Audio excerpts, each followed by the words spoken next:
نستعينه ونستغفره ونعوذ بالله من شرور أنفسنا ومن سيئات أعمالنا من يهده الله فلا مضل له ومن يضلله فلا هادي له أشهد أن لا إله إلا الله وحده لا شريك له وأشهد أن محمدًا عبده ورسوله أما بعد فإن خير الحديث كتاب الله وخير الهدى هدى محمد صلى الله عليه وسلم وشر الأمور محدثاتها وكل محدثة بدعة وكل بدعة ضلالة وكل ضلالة في النار فقد قال الله سبحانه وتعالى في كلامه المجيد أعوذ بالله من الشيطان الرجيم من همزه ونفخه ونفسه بسم الله الرحمن الرحيم يا أيها الذين آمنوا اتقوا الله حق تقاته ولا تموتن إلا وأنتم مسلمون يا أيها الناس اتقوا ربكم الذي خلقكم من نفس واحدة وخلق منها زوجها وبث منهما رجالا كثيرا ونساء واتقوا الله الذي تساءلون به والأرحام إن الله كان عليكم رقيبا يا أيها الذين آمنوا اتقوا الله وقولوا قولا سديدا يصلح لكم أعمالكم ويغفر لكم ذنوبكم ومن يطع الله ورسوله فقد فاز فوزا عظيما وقال الله سبحانه وتعالى في كلامه المجيد قاف والقرآن المجيد بل عجبوا أن جاءهم منذر منهم فقال الكافرون هذا شيء عجيب أإذا متنا وكنا ترابا ذلك رجع بعيد قد علمنا ما تنقص الأرض منهم وعندنا كتاب حفيظ بل كذبوا بالحق لما جاءهم فهم في أمر مريج وقال الله سبحانه وتعالى في موضع آخر إن الشرك لظلم عظيم وقال النبي صلى الله عليه وسلم من كان آخر كلامه لا إله إلا الله دخل الجنة ہر قسم کی تعریف، توصیف، کبریائی، بڑائی، بزرگی، ہر قسم کی عبادت اس ایک اللہ کے لیے لائق اور سزاوار ہے جس کی ہم ہمیشہ سے عبادت کرتے آ رہے ہیں اور اپنی آخری سانس تک اس اکیلے بادشاہی کی عبادت کریں گے۔ سبحان اللہ و بحمدہ سبحان اللہ العظیم۔ بعدہ درود و سلام کا نزول ہو اللہ کے تمام انبیاء علیہم السلام پر، بالخصوص میرے اور آپ کے آخری نبی، ہمارے رہبر و رہنما، امام الانبیاء سید المرسلین، وہ مومنوں کی دھڑکن، صحابہ کی دھڑکن، محمد الرسول اللہ صلی اللہ علیہ وسلم کی ذات مبارکہ پر اللہم صلی وسلم وبارک علی نبینا محمد صلی اللہ علیہ وسلم۔ مختصر سی حمد و صلوات کے بعد تمام قسم کی رحمتیں ہو ان صحابہ کرام کی مقدس جماعت پر جن کی محنتوں، کاوشوں، کوششوں کی وجہ سے دین اسلام بآسانی میرے اور آپ کے گھروں تک پہنچا ہے۔ معزز سامعین، آج کا یہ دن مبارک دن مانا جاتا ہے کیونکہ اللہ کے نبی صلی اللہ علیہ وسلم نے فرمایا دنوں میں جو سب سے بہترین دن ہے وہ جمعہ کا دن ہے، اور یہ دن مومنوں کو نصیحت دینے کا دن ہے، یہ دن مومنوں کو نصیحت پہنچانے والا دن ہے۔ اسی کی ایک کڑی جمعہ خطبہ ہے، عنوان جمعہ ہے عقیدہ توحید ہی راہ نجات ہے۔ معزز سامعین، اللہ رب العالمین نے اپنے فضل سے، اپنے کرم سے اس دنیا کو وجود بخشا۔ اللہ رب العالمین نے جب دنیا بنایا، ساتوں زمین بنائے، سات آسمان بنائے، پہاڑ بنائے، سورج چاند بنایا، انسان بنائے، حیوان بنائے، جمادات بنائے، اللہ رب العالمین نے ان بے شمار چیزوں کو پیدا کیا۔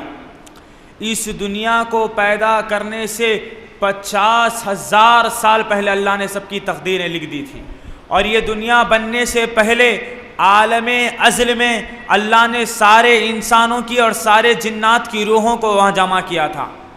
ہم پہلے پیدا ہو چکے تھے، آدم علیہ الصلاۃ والسلام سے لے کر اب تک اور قیامت تک جتنے لوگ آئیں گے، جتنے انسان اور جنات پیدا ہوں گے، ساروں کو ایک مرتبہ اللہ نے عالم ازل میں پہلے پیدا کر چکا تھا۔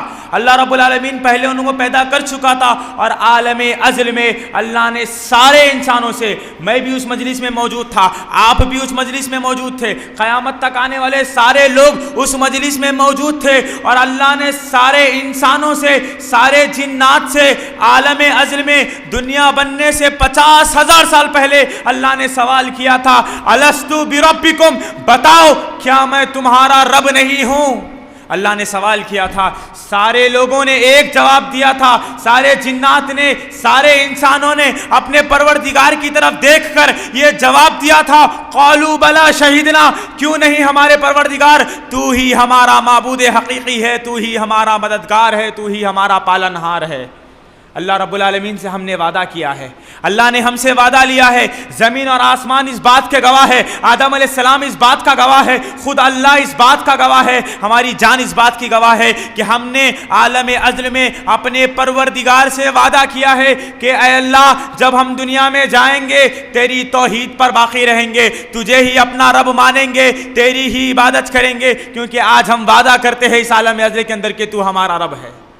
ہم نے اللہ سے وعدہ کیا ہے، ہم نے اپنے پروردگار سے عالم ازل میں وعدہ کیا ہے کہ اللہ کے سوا کوئی ذات نہیں ہے جس کی عبادت کی جائے، وہی معبود برحق ہے۔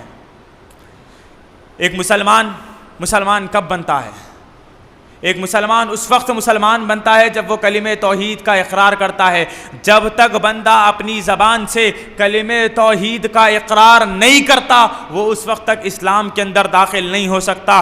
کلمہ توحید کیا ہے؟ کلمہ توحید وہ ہے جو اللہ رب العالمین نے ہر مسلمانوں کے لیے واجب کر دیا ہے، اشہد ان لا الہ الا اللہ و اشہد ان محمد رسول اللہ۔ میں اس بات کی گواہی دیتا ہوں، لا الہ الا اللہ، اللہ کے سوا کوئی عبادت کے لائق ہے ہی نہیں، اللہ کے سوا کوئی عبادت کے لائق نہیں، کسی کی عبادت نہیں کی جا سکتی، ہرگز نہیں کی جا سکتی، ذرہ برابر بھی نہیں کی جا سکتی، ہرگز اللہ کو اللہ کے علاوہ کسی کو شریک نہیں کیا جا سکتا۔ لا الہ الا اللہ، تمام معبودان باطلہ کا انکار کر دیا، الا اللہ، سوائے اللہ کے، اللہ کی ہی عبادت کی جائے گی، اللہ کو چھوڑ کر کسی کی عبادت نہیں کی جائے گی۔ محمد الرسول اللہ، اور میں گواہی دیتا ہوں کہ محمد صلی اللہ علیہ وسلم اللہ کے بندے اور اس کے رسول ہے۔ جب بندہ یہ کلمے کا اقرار کرتا ہے، توحید کا اقرار کرتا ہے، دین اسلام کے اندر داخل ہو جاتا ہے۔ اللہ کے نبی نے کہا،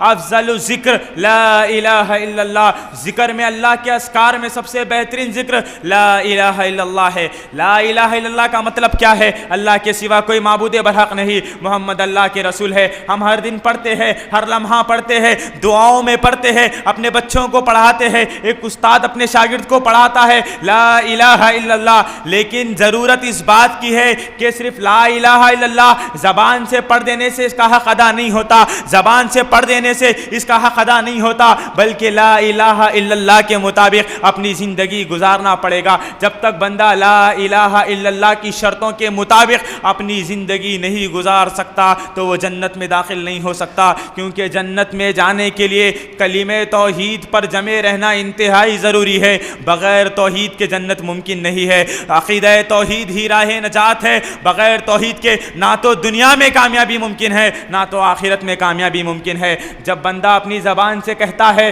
لا الہ الا اللہ، وہ کیا کہتا ہے؟ وہ کہتا ہے کہ اے پروردگار، میں گواہی دیتا ہوں تیری زمین پہ کھڑے ہو کر کہ تیرے سوا کسی کی عبادت نہیں کروں گا، تیرے سوا کسی کو نہیں پکاروں گا، چاہے مشکل میں ہو، خوشی میں ہو، بدحالی میں ہو، تنگی میں ہو، پریشانی میں ہو، ہر معاملے میں اللہ میرا مددگار ہے۔ حسبنا اللہ و نعم الوکیل۔ ابراہیم نے مصیبت کے وقت اللہ کو پکارا، موسیٰ علیہ السلام نے مصیبت کے وقت اللہ کو پکارا، نوح علیہ السلام نے مصیبت کے وقت اللہ کو پکارا، شعیب علیہ السلام نے مصیبت کے وقت اللہ کو پکارا، نبی صلی اللہ علیہ وسلم نے مصیبتوں کے وقت اپنے پروردگار کو پکارا۔ مومنوں کے لیے ضروری ہے جب ان پر پریشانی آتی ہے تو وہ اللہ کو پکارے، نہ کہ اللہ کو چھوڑ کر غیروں کے دروازے پر دستک دے۔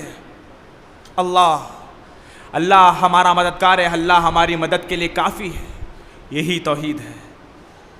اللہ سبحانہ و تعالیٰ قرآن مجید میں کہتا ہے، قل ان صلاتي ونسكي ومحياي ومماتي لله رب العالمین، اے نبی محمد صلی اللہ علیہ وسلم، آپ کہہ دیجئے اپنی امت سے، آپ کہہ دیجئے اپنی امت سے کہ میری نماز، میرا روزہ، میری قربانی صرف اللہ کے لیے ہے، صرف اللہ کے لیے ہے۔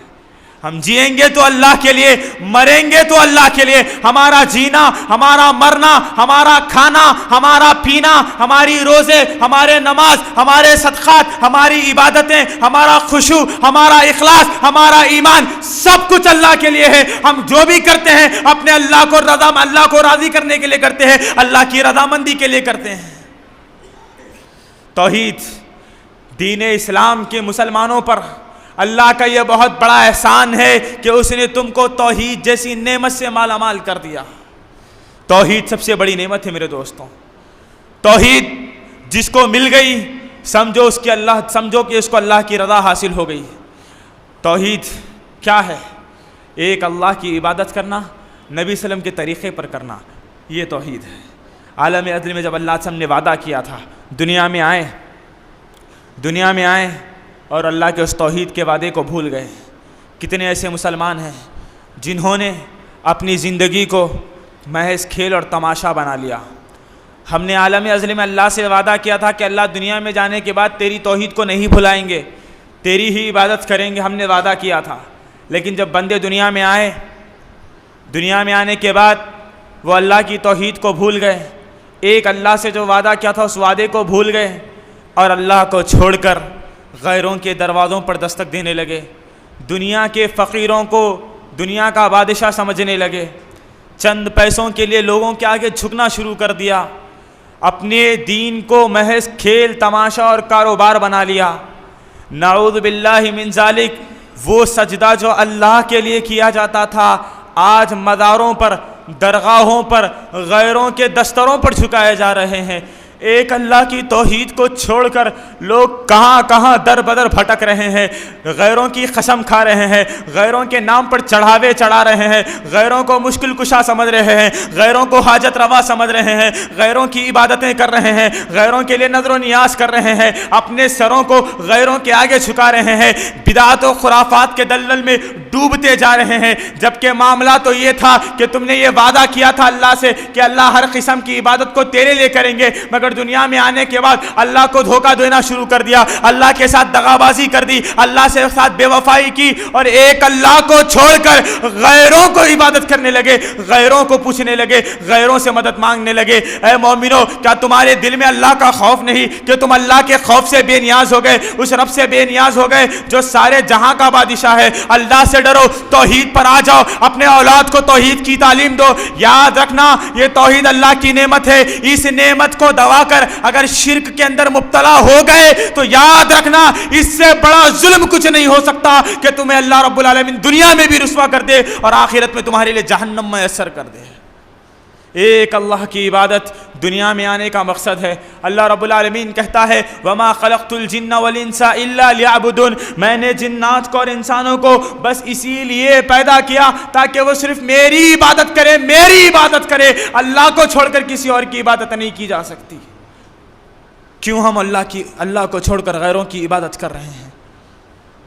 تعویذ پہننا، کسی اور پر بھروسہ کرنا، چڑھاوے چڑھانا، گھر میں ناجائز تصویرات کو رکھنا، یہ سب کیا ہے؟ یہ بدعتی اعمال ہے، یہ شرکی اعمال ہے، یہ کفری اعمال ہے، اس سے اللہ رب العالمین کو تکلیف ہوتی ہے۔ ان الذین یؤذون اللہ ورسولہ لعنہم اللہ فی الدنیا والآخرہ، جو شخص اللہ اور اس کے رسول کو تکلیف دیتے ہیں ان پر دنیا میں اور آخرت میں اللہ کا عذاب ہے۔ جب بندہ ایک اللہ کو چھوڑ کر دوسروں کی عبادت کرتا ہے، اس کائنات کے سردار کو کتنا غصہ آتا ہوگا۔ دنیا کے اندر ایک دنیا کی حقیر مثال، ایک بیوی اپنے شوہر کو چھوڑ کر کسی اور کے بستر کی زینت بنے تو کیا وہ شوہر اپنی بیوی کو اپنی زوجیت میں رکھنا پسند کرے گا؟ ہرگز پسند نہیں کرے گا. اس کی غیرت جاگے گی کہ تو میری بیوی ہوتے ہوئے کسی اور مرد سے تعلقات رکھتی ہے. نعوذ باللہ. جب دنیا کا ایک ادنا ایمان والا اس بات کو برداشت نہیں کرتا کہ اس کی بیوی اس کو چھوڑ کر کسی اور کے پاس جائے, تو کائنات کا بادشاہ کیسے برداشت کرے گا کہ اس کی زمین پر چلتے ہو, اس کا رزق کھاتے ہو, اس کی نعمتیں حاصل کرتے ہو اور اوروں کے در پہ اپنے سروں کو جھکاتے ہو. اس اللہ کو کتنا غصہ آتا ہوگا کہ تم اس کی زمین پر چلتے پھرتے اس کی تکبر کرتے ہو. اللہ اکبر. ہمارا جینا, ہمارا مرنا, ہمارا کھانا, ہمارا پینا, ہماری گفتگو, ہمارا معاملہ, ہماری تجارت, ہماری دوستی, ہماری دشمنی, سب کچھ اللہ کے لیے ہو. دنیا کے اندر اللہ رب العالمین نے 1,20,000 سے زائد انبیاء علیہ السلام کو بھیجا. سارے انبیاء دنیا میں آئے اور سارے انبیاء کے دنیا میں آنے کا مقصد توحید تھا. وَلَقَدْ بَعَثْنَا فِي كُلِّ أُمَّةٍ رَسُولًا أَنِ اعْبُدُوا اللَّهَ وَاجْتَنِبُوا الطَّاغُوتَ. ہم نے ہر دور میں رسولوں کو بھیجا. کیوں بھیجا؟ اللہ کہتا ہے تاکہ لوگ شیطانوں کی عبادت کو چھوڑ کر ایک اللہ کی عبادت کرے. محض ایک اللہ کی ہی عبادت کرنے کے لیے ہم دنیا میں آئے ہیں. رسولوں کے آنے کا مقصد یہ ہے. ہم نے اللہ سے جو وعدہ کیا ہو وہ وعدہ توحید ہے. رسولوں کے دنیا میں آنے کا مقصد توحید ہے. ہمارے دنیا میں چلنے پھرنے کا مقصد توحید ہے. بغیر توحید کے زندگی میں کبھی خیر و بھلائی داخل نہیں ہو سکتی. ہماری تجارت میں کبھی برکت نہیں ہو سکتی. ہمارے گھر میں کبھی رونق نہیں آ سکتی جب تک کہ توحید ہمارے سینوں میں نہ آ جائے. توحید کو دل میں بساؤ, اللہ رب العالمین تمہاری زندگی کو خیر میں بدل دے گا. تمہارے گھروں میں خیر آئے گا, تمہاری تجارت میں خیر آئے گا, تمہارے علم میں خیر آئے گا. ورنہ اگر توحید کو چھوڑ کر شرک کے دلدل میں ڈوب جاؤ گے, تمہاری دنیا اور آخرت نقصان دہ ہونے والی ہے.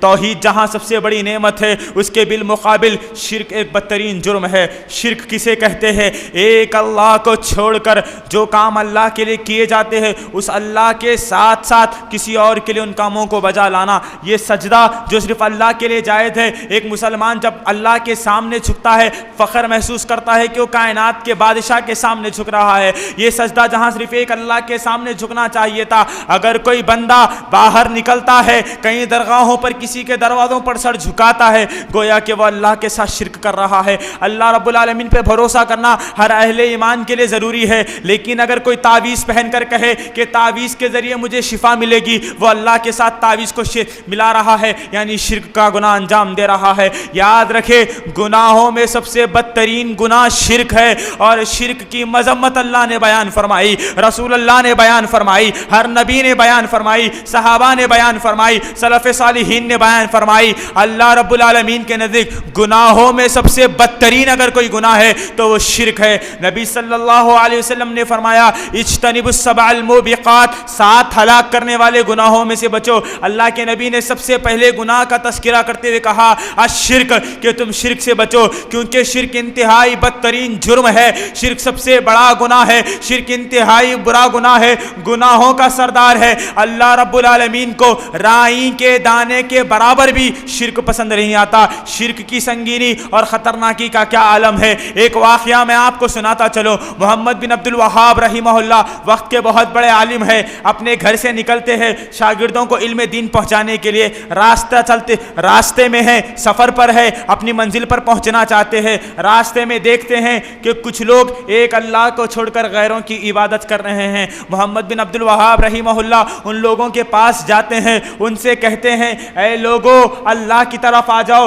ان معبودان باطلہ کی عبادت کرنا چھوڑ دو. کب تک غیروں کے سامنے ہاتھ جھکاتے رہو گے, کب تک غیروں کے سامنے اپنے سر جھکاتے رہو گے, کب تک لوگوں کے سامنے ہاتھ پھیلاتے رہو گے, ایک اللہ کی عبادت چھوڑ کر کب تک غیروں کی عبادت کرتے رہو گے. آؤ اللہ کی طرف, یہ اللہ کے ساتھ ظلم ہے.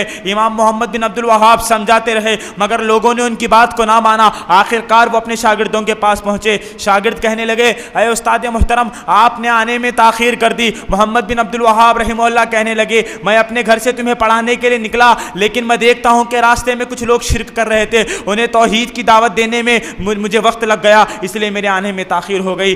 دوسرے دن جب محمد بن عبد الوہاب اپنے گھر سے نکلے وہی جگہ پر اسی منظر میں دیکھا کہ لوگ پھر سے شرک کر رہے ہیں۔ محمد بن عبد الوہاب پھر انہیں توحید کی دعوت دینے لگتے ہیں، لوگ ان کی بات سے انکار کر دیتے ہیں۔ پھر وہ شاگردوں کی مجلس میں پہنچتے ہیں، شاگرد دوسرے دن سوال کرتے ہیں کہ محمد بن عبد الوہاب رحمہ اللہ آپ نے آنے میں پھر سے تاخیر کر دی۔ انہوں نے کہا اسی وقت اسی جگہ میں نے پھر سے لوگوں کو دیکھا کہ لوگ شرک کر رہے ہیں، اس لیے میں توحید کی دعوت دینے کھڑا ہو گیا اور آنے میں تاخیر ہو گئی۔ روز اسی طرح کا معاملہ شروع ہوا۔ ایک مرتبہ جب محمد بن عبد الوہاب پھر سے اپنے شاگردوں کو دین کا علم سکھانے کے لیے نکلے، ہر دن جہاں دیکھتے تھے کہ لوگ شرک کر رہے ہیں آج دیکھتے ہیں کہ وہاں بڑا مجمع کھڑا ہے، لوگوں کی بھیڑ بھاڑ ہے۔ محمد بن عبد الوہاب اس بھیڑ کے اندر داخل ہوئے، لوگوں سے پوچھنے لگے ہر دن میں دیکھتا ہوں کہ یہاں لوگ شرک کرتے تھے، لوگ ایک اللہ کو چھوڑ کر غیروں کی عبادت کرتے تھے، آج وہ سب چھوڑ کر یہاں کیوں جمع ہو گئے ہیں؟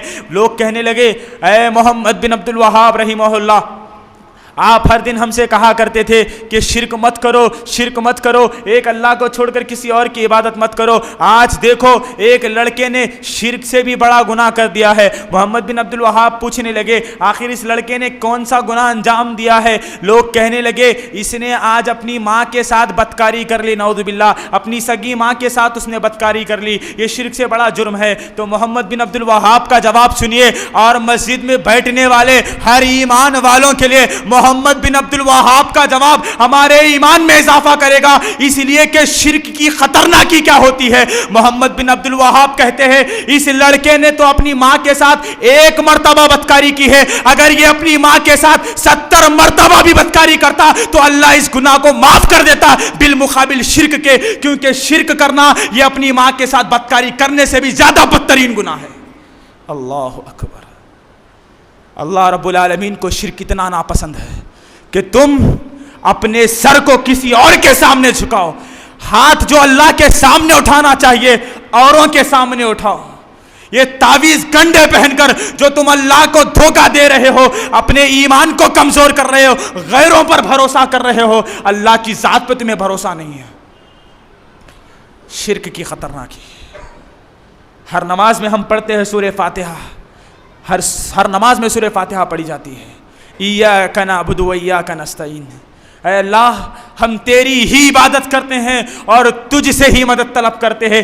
کیا ہے یہ؟ اللہ ہم تیری ہی عبادت کرتے ہیں۔ ہر نماز میں بندہ پڑھتا ہے ایاک نعبد ایاک نعبد، اے اللہ ہم تیری ہی عبادت کرتے ہیں، اے اللہ ہم بندے ہیں، اے اللہ ہم بندے ہیں، ہم معبود ہیں، ہم عابد ہیں، تو معبود ہے، اے اللہ تیرے سوا کسی کی عبادت نہیں کی جا سکتی۔ لیکن جب مسجد کے باہر نکلتے ہو ایاک نعبد کو بھلا دیتے ہو و ایاک نستعین کو بھلا دیتے ہو۔ کیا معاملہ ہے کہ تم اپنے آپ کو اہل التوحید کہتے ہو مگر توحید تمہارے سینوں کے اندر موجود نہیں ہے، تمہاری زندگی میں توحید کا نظارہ جھلک کر نہیں آتا، تمہاری زندگیوں میں توحید نہیں نظر آتی۔ کیا تم شرک کے دلدل میں ڈوبے ہوئے نہیں ہو؟ کیا ہمارے اندر شرک نہیں ہے؟ علماء کرام کہتے ہیں شرک اتنا باریک گناہ ہے کہ انسان کر گزرتا ہے مگر اسے احساس نہیں ہوتا کہ اس نے شرک کا کام انجام دیا ہے۔ اللہ رب العالمین شرک کی کئی جگہ مذمت بیان کرتا ہے۔ قرآن کا ثلث حصہ توحید کی گواہی دیتا ہے، اور اللہ رب العالمین نے بارہا اپنے قرآن مجید میں اعلان کیا ہے کہ شرک سے باز آ جاؤ، لا تشرک باللہ شیئا، کہ شرک مت کرو، شرک مت کرو۔ انبیاء نے تمہیں یہ پیغام دیا ہے کہ شرک مت کرو۔ یاد رکھو جنت میں جانے کے لیے توحید ضروری ہے، بغیر توحید کے جنت ممکن نہیں ہے، اور جس نے اپنے دامن کو شرک سے سجا لیا اس کے مقدر میں کبھی جنت نہیں ہو سکتی۔ اللہ رب العالمین کہتا ہے انہ من یشرک باللہ، یاد رکھو جو ایک اللہ کو چھوڑ کر غیروں کی عبادت کرتے ہیں یا پھر اللہ کے ساتھ غیروں کو شریک کرتے ہیں، انہ من یشرک باللہ، جو اللہ کے ساتھ غیروں کو شریک کرتا ہے، فقد حرم اللہ علیہ الجنہ، اللہ نے ایسے شخص کے اوپر جنت کو حرام کر دیا ہے۔ اللہ اکبر، یعنی وہ کبھی جنت میں داخل نہیں ہو سکتا، نہ اس کا کوئی مددگار ہوگا۔ یاد رکھنا قیامت کا وہ دن ہوگا، اللہ بڑا غصے والا ہوگا، مشرکین کو لایا جائے گا، اللہ رب العالمین کا غضب ان پر طاری ہوگا، انہیں جہنم میں ڈھکیل دیا جائے گا، وہ ہمیشہ ہمیشہ جہنم میں رہیں گے۔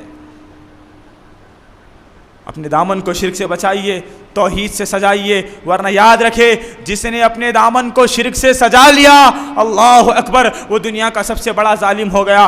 لقمان حکیم علیہ السلام اپنے بیٹے کو نصیحت کر رہے تھے، اور نصیحت کرتے ہوئے سب سے پہلی نصیحت جو لقمان حکیم نے اپنے بیٹے سے کی، کہا یا بنیا، اے میرے لخت جگر، لا تشرک باللہ شیئا، اے میرے لخت جگر، اللہ کے ساتھ کسی کو شریک نہ کرنا، ان الشرک لظلم عظیم، یاد رکھنا شرک ظلموں میں سب سے بڑا ظلم ہے۔ ظلم اللہ کے ساتھ، ایک بندہ اگر کسی بندے پر ظلم کرتا ہے تو اللہ کے نبی نے کہا یہ ظلم قیامت کے دن اندھیروں کی شکل میں ہوگا، اور یہ ظلم اس کو قیامت کے دن جہنم میں ڈھکیل دے گا۔ ہر کسی کا ایک مقام ہوتا ہے، اس کو اس مقام پر رکھا جائے، اور اللہ کا بھی ایک مقام ہے، اور اللہ کو اس کے مقام پر ہی رکھا جائے۔ کسی اور کو اٹھا کر اللہ کے مقام پر لانا یا اللہ کے برابر رکھنا، یہ اللہ کے ساتھ ظلم ہے، نعوذ باللہ، اور جو اللہ کے ساتھ ظلم کرتا ہے وہ سب سے بڑا ظالم ہے، اور ایسے ظالموں کا ٹھکانہ جہنم ہے جو اللہ کے ساتھ غیروں کی عبادت کرتے ہیں۔ منتیں مانگنا، مرادیں مانگنا، چڑھاوے چڑھانا، نذر و نیاز کرنا، قسم کھانا، قربانی کرنا، سجدے کرنا، چادریں چڑھانا، یہ سب اللہ کے لیے ہے، اور اس کو اللہ کو چھوڑ کر اوروں کے لیے کرو گے تو ظالم بن جاؤ گے، اور ظالموں کا کوئی مددگار نہیں ہے۔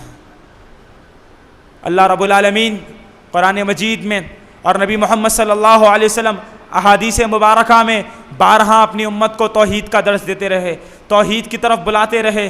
معاذ بن جبل رضی اللہ تعالیٰ عنہ جب دائی بن کر یمن جا رہے تھے، اللہ کے نبی نے کہا اے معاذ بن جبل، یاد رکھو تم دین کی دعوت دینے کے لیے جا رہے ہو، لوگوں کو سب سے پہلے توحید کی طرف بلانا، نماز، روزہ، زکوٰۃ، حج، قربانی، معاملات، تجارت، گفتگو، یہ سب بعد میں، پہلے ان کو توحید پر جمانا، ایک اللہ کی پہچان کروانا، ایک اللہ کی معرفت ضروری ہے، دین اسلام کی معرفت ضروری ہے، اللہ کی عظمت کو سمجھنا ضروری ہے۔ جب بندہ اللہ کی قدرت کو، اللہ کی عظمت کو سمجھے گا تبھی کامیاب ہوگا، ورنہ شرک کے دلدل میں ڈوبنے سے سوائے خسارہ اور نقصان کے کچھ ہونے والا نہیں ہے۔ بندہ نمازوں میں دعا کرتا ہے اللہ شرک سے دامن سے بچا، مگر باہر نکلتا ہے اپنے دامن کو شرک سے ملوث کر لیتا ہے۔ مومنوں، اب بھی وقت ہے، اپنی موت سے پہلے توحید پر آ جاؤ، توحید پر آ جاؤ، توحید ہی راہ نجات ہے۔ توحید کو چھوڑو گے اپنے دامن کو رسوا کرو گے، اپنی زندگی کو برباد کرو گے، اپنے اللہ کو ناراض کرو گے۔ جو شخص اس حال میں مر جاتا ہے کہ وہ اللہ کے ساتھ غیروں کو شریک کرتا ہے، جو شخص اس حال میں مر جاتا ہے کہ وہ اللہ کے ساتھ غیروں کو شریک کرتا ہے، تو اللہ رب العالمین کہتا ہے اس پر اللہ کی، اس کے رسولوں کی، اس کے فرشتوں کی اور ساری انسانیت کی لعنت ہوتی ہے۔ اس لیے اللہ کے نبی نے فرمایا من کان آخر کلامہ لا الہ الا اللہ دخل الجنہ، جو اپنی موت توحید پر مرتا ہے، لا الہ الا اللہ جس کی زبان پر ہوتا ہے، دخل الجنہ، ورنہ جو شخص چیز کی حالت میں مر جاتا ہے دخل النار، تو وہ ہمیشہ ہمیشہ کے لیے جہنم میں داخل کر دیا جاتا ہے۔ اللہ رب العالمین شرک کی مذمت بیان کرتا ہے۔ سورہ حج کے آخری صفحے میں اللہ رب العالمین ایسے لوگوں کو چیلنج کر رہا ہے جو ایک اللہ کو چھوڑ کر درگاہوں پر، مزاروں پر، قبروں پر، قبرستانوں پر سجدے کرتے ہیں، دعائیں مانگتے ہیں، چڑھاوے چڑھاتے ہیں۔ اللہ رب العالمین ایسے لوگوں سے کہتا ہے جو آج اجمیر کی سرزمین پر، گلبرگہ کی سرزمین پر، نہ جانے خواجہ بندے نواز، غریب نواز، ایسے کتنے اولیاء اکرام ہیں جن کی مزاروں پر سر جھکائے جاتے ہیں۔ اللہ ایسے ظالموں کو چیلنج کر رہا ہے اور اللہ سوال کر رہا ہے تم اللہ کو چھوڑ کر جن غیروں کی عبادت کرتے ہو، اللہ کا تم سے سوال ہے، اللہ تم سے پوچھنا چاہتا ہے اگر کیا اللہ رب العالمین کہتا ہے اگر تم ان لوگوں سے مانگتے ہو جو تمہیں کچھ فائدہ پہنچانے والے نہیں ہے، وہ تو اتنے کمزور ہے کہ اگر مکھی ان سے کوئی چیز لے کر بھاگ جائے تو وہ اسے واپس لانے کی طاقت نہیں رکھتے۔ ضعف الطالب والمطلوب، جو مانگ رہا ہے وہ بھی کمزور، جس سے مانگا جا رہا ہے وہ بھی کمزور۔ ارے جو خود چل کر قبرستان نہ جا سکے، جو خود کا غسل نہ کر سکے، تو وہ قبر میں جانے کے بعد کیسے لوگوں کے مددگار ہو سکتے ہیں؟ ارے ہمارا مدد مددگار، ہمارا سہارا اللہ مولانا، اللہ مومنوں کا مددگار ہے، غیر کیا ہمارے لیے ہو گئے؟ کیا اللہ ہماری مدد کے لیے کافی نہیں ہے؟ کیا اللہ کی توحید ہمارے لیے کافی نہیں ہے؟ کیا اللہ ہماری مدد کے لیے کافی نہیں ہے؟ اللہ رب العالمین کہتا ہے والذین تدعون من دونہ، اور جو لوگ اللہ کو چھوڑ کر دوسروں کو پکارتے ہیں، ایسے ظالموں کو رسوا کرتے ہوئے اللہ کہتا ہے جو لوگ اللہ کو چھوڑ کر غیروں کو پکارتے ہیں، ما یملکون من قطمیر، اللہ اکبر، کیا مثال اللہ بیان کرتا ہے۔ سوچئے جو لوگ اللہ کو چھوڑ کر غیروں کو پکارتے ہیں وہ کھجور کی گٹلی کے چھلکے کے بھی مالک نہیں ہے۔ اللہ اکبر، کھجور تو دور، اللہ نے ایک مثال دی کھجور کی، اور کھجور تو دور، اس کی گٹلی کے چھلکے کے جو اوپر کا پرت ہوتا ہے وہ اس چیز کے بھی مالک نہیں ہے۔ تم اتنے حقیر لوگوں کو پکارتے ہو۔ پکارو اس رب کو جو ساری طاقتوں کا مالک ہے، پکارو اس رب کو جو لوگوں کو مصیبتوں سے نکالتا ہے۔ ان برے عقیدوں سے اپنے ٹھکانے کو جہنم مت بنائیے، عقیدوں سے جنت بھی، عقیدوں سے جہنم بھی۔ اپنے عقیدوں کی اصلاح کرے، اپنے توحید کو مضبوط کرے، شرک و بدعات سے اپنے دامن کو بچا کے رکھے۔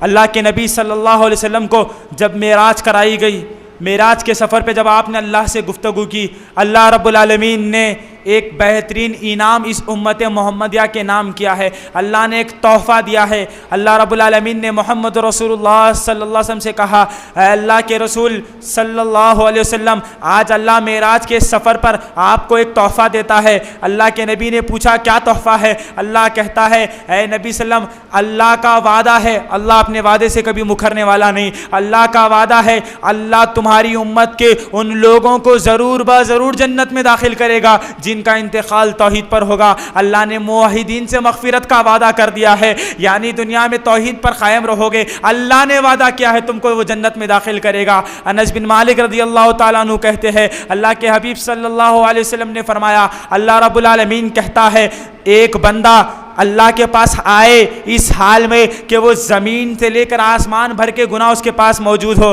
اللہ کہتا ہے چاہے وہ کتنے بھی بڑے گناہ لے کر میرے پاس کیوں نہ حاضر ہو، میری رحمت بڑی ہے، میں اس کو معاف کر دوں گا اور جنت میں داخل کر دوں گا۔ لیکن بد نصیب ہوگا وہ آدمی جو اللہ کی رحمت پانے کے باوجود بھی اپنے آپ کو جنت کا مستحق نہ بنا سکے۔ وہ بد نصیب کون ہوگا؟ وہ بد نصیب مشرک ہوگا۔ یعنی اللہ رب العالمین ہر گناہ کو معاف کر سکتا ہے لیکن اللہ شرک کو بغیر توبہ کے معاف نہیں کر سکتا۔ آج تک ہم نے جو دامن کو شرک سے بھرا ہے، آج توبہ کیجئے، خالص توبہ کیجئے، اپنے پروردگار سے توبہ کیجئے اور توبہ کیجئے کہ اللہ شرک سے ہماری حفاظت فرمائے، توحید سے ہمارے دامنوں کو سجائے، ورنہ جو توحید کو اپنائے گا وہی کامیاب ہوگا اور جو شرک کو اپنائے گا وہ قیامت کے دن رسوا ہوگا۔ قرآن مجید اور احادیث اسی بات کا مطالعہ کرتی ہے۔ اللہ کے نبی صلی اللہ علیہ وسلم نے اپنی لخت جگر نور نظر بیٹی فاطمہ بنت محمد صلی اللہ علیہ وسلم کو بلایا اور اپنی لخت جگر بیٹی کو آخری نبی محمد رسول اللہ کہنے لگے،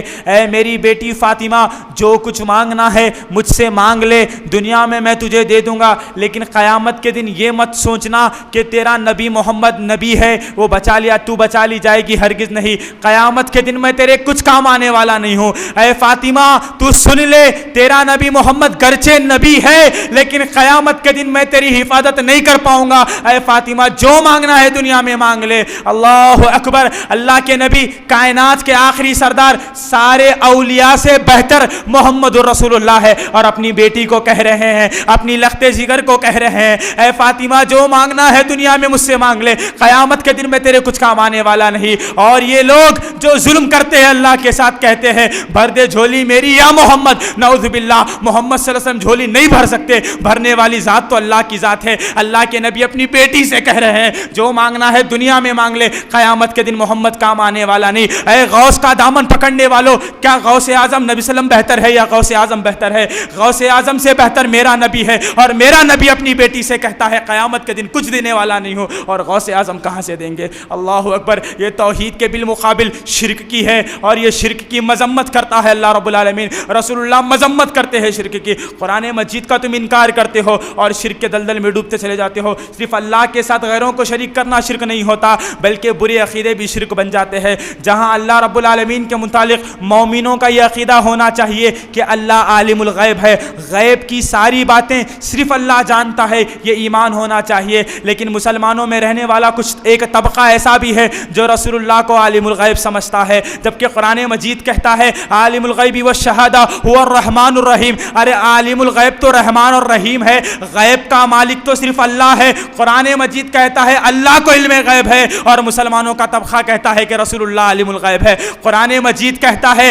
قل انما انا بشر، اے نبی کہہ دیجئے کہ آپ انسان ہو۔ مسلمانوں کا طبقہ کہتا ہے کہ نبی نور ہے۔ قرآن مجید کہتا ہے انک میت و انہم میتون، اے رسول آپ کو بھی موت آئے گی، اور امت کا طبقہ کہتا ہے رسول آج بھی زندہ ہے۔ یہ برے عقیدے نہیں تو اور کیا ہے؟ تم قرآن کی خلاف ورزی کرتے ہو، تم احادیث کی خلاف ورزی کرتے ہو، اور خود کو اہل التوحید کہتے ہو۔ یہ ممکن نہیں ہے۔ اپنے آپ کو بچانا ہوگا، برے عقیدوں سے بچانا ہوگا، بری چیزوں سے بچانا ہوگا، گناہوں سے بچانا ہوگا، اور بالخصوص اپنے دامن کو شرک سے بچانا ہوگا۔ اسی بات پر میں اللہ رب العالمین سے دعا کرتا ہوں باری تعالیٰ ہم مسلمانوں کو اخلاص کے ساتھ توحید پر استقامت برتنے کی توفیق عطا فرمائے۔ باری تعالیٰ ہمیشہ توحید ہی پر جینے کی توفیق عطا فرمائے۔ باری تعالیٰ شرک جیسے بدترین گناہ سے ہمارے نسلوں کی اور ہمارے پڑوسیوں کی حفاظت فرمائے۔ باری تعالیٰ ہم مسلمانوں کو جب تک زندہ رکھے، دین اسلام پر زندہ رکھے، جب ہمارا خاتمہ ہو تو خاتمہ بالخیر عطا فرمائے۔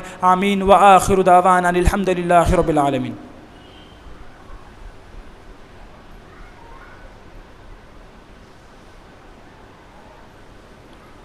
الحمد لله الذي هدانا لهذا وما كنا لنهتدي لولا أن هدانا الله أشهد أن لا إله إلا الله وحده لا شريك له وأشهد أن محمدا عبده ورسوله أما بعد فإن خير الحديث كتاب الله وخير الهدى هدى محمد صلى الله عليه وسلم وشر الأمور محدثاتها وكل محدثة بدعة وكل بدعة ضلالة وكل ضلالة في النار فقد قال الله سبحانه وتعالى في كلامه المجيد والفرقان الحميد أعوذ بالله من الشيطان الرجيم بسم الله الرحمن الرحيم إن الله وملائكته يصلون على النبي يا أيها الذين آمنوا صلوا عليه وسلموا تسليما اللهم صل على محمد وعلى آل محمد كما صليت على إبراهيم وعلى آل إبراهيم إنك حميد مجيد اللهم بارك على محمد وعلى آل محمد كما باركت على إبراهيم وعلى آل إبراهيم إنك حميد مجيد إن الله يأمر بالعدل والإحسان وإيتاء ذي القربى وينهى عن الفحشاء والمنكر والبغي يعظكم لعلكم تذكرون ادعوني يستجب لكم ولذكر الله أكبر والله يعلم ما تصنعون